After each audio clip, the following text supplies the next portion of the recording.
大家好，我是田园，今天给大家分享一个发面玉米饼的做法。首先我们准备100克的玉米面，然后再加入150克的普通面粉，接着我们先加入3克酵母粉，然后再加入15克白糖。都加好后，我们用筷子先把它们充分搅拌均匀。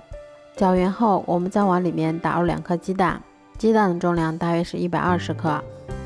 最后我们再加入210克的温水。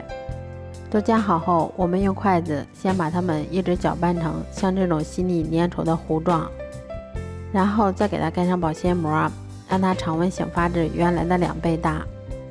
醒好后，用筷子先给它搅拌一下，排出里面的空气。面糊调好后，我们把电饼铛先预热刷油，然后再把它们依次舀入到电饼铛里面。接着我们在表面先撒上一些白芝麻增香，全程用中小火慢烙，中间给它们勤翻弄一下，确保受热均匀。最后一直烙至2面金黄后就可以出锅啦。